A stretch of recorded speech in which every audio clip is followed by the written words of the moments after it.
Hey,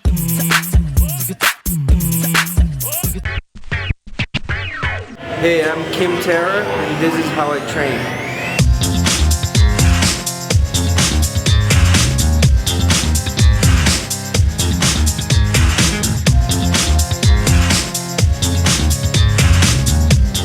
You know, I think that the traditional warm-up in jiu-jitsu used in most academies is a little bit past its time. You know, I think that, you know, the way that it's usually done, where they run around the mats, you know, it's completely, how can I say, unproductive. If you ask Usain Bolt if he rolls around and practice chokes before running laps, you know, he doesn't. And that's for a reason, because he's not gonna choke people in his sport. So why are we gonna run if we're not gonna run when we're doing jiu-jitsu?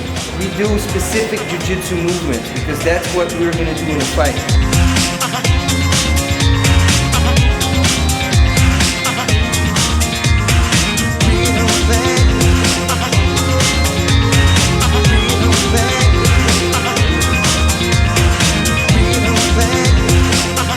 So what we do here is specific training. Start in a situation, for example, now we're doing close guard. The guy on bottom needs to sweep or submit his opponent, while the guy on top wants to open guard and possibly pass the guard.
This is specific back attack and defense training. It's very important, especially for the guy on top. In jiu-jitsu, what you see a lot of times, especially lower belts, they lose position a lot of times. You know, you made all that effort to pass the guy's guard, and the guy had to turtle, and then you lost. You didn't get 3 points or 4 points, you get no points, you get an advantage. Every time you train, you need to have the points in your mind. You know, otherwise you're gonna go to a competition and you're gonna do stupid mistakes. So when you're training, you need to keep in mind all the aspects of competition. Yeah, well, you know, if you tap out here at the gym, it's much better than tapping out at the tournament in front of a lot of people. You know what I mean? So you have to be used to being in bad positions so that you can find the strength to get out of them.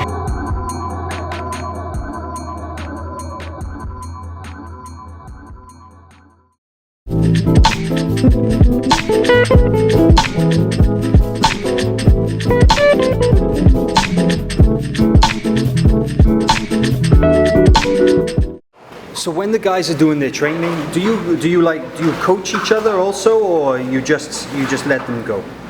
Sometimes I coach, you know, but since I only train with higher level guys, like these guys, you know, I don't think I have anything to add that they haven't thought before. And if they haven't done it yet, it's because they don't feel like it. You know what I mean? Sometimes I do coach, but most of the times I like to just watch and see what their instincts are.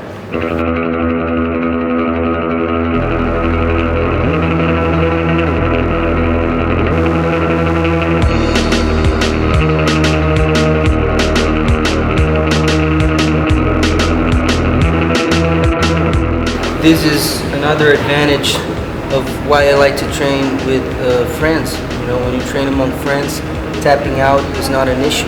You know, you just tap out and then you shake hands and do it again. Everybody taps. It's not a shame.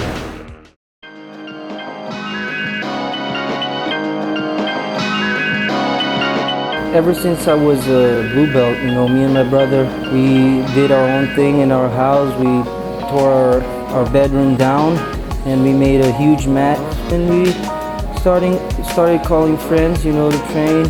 Every belt color would go there, you know, from blue to black belt, and that's how we forged our BJJ essence. Instead of going to the gym, where you would have all kinds of people, you know, from athletes, professional jiu-jitsu fighters, to medical doctors and lawyers and engineers, you know, people that weren't there to compete, you know. Maybe the lack of focus that they had in competition could drain out our focus, you know. They would start talking about soccer, and then you would be talking about soccer in the middle of practice, you know.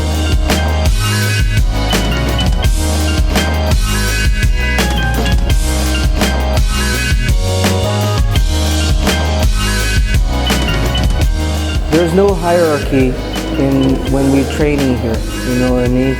You know, we change the way we train almost every day, you know. Sometimes we do specific training all the time, sometimes we only do rolling, sometimes right before tournaments we only do technique. Like for example, I decided this specific training today, and then my friend sorted out we should do 5-minute rolls afterwards, you know. It goes like that.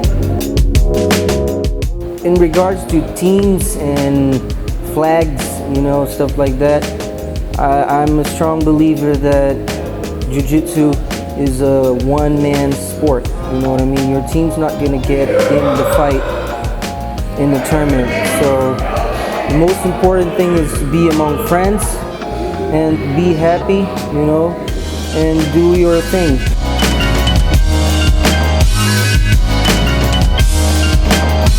You know, I just want to say that a lot of blue belts and purple belts especially, they come to me and they ask me, hey, you know, where should I train? Because my gym, it's a small gym, you know, and there's not a lot of good guys there.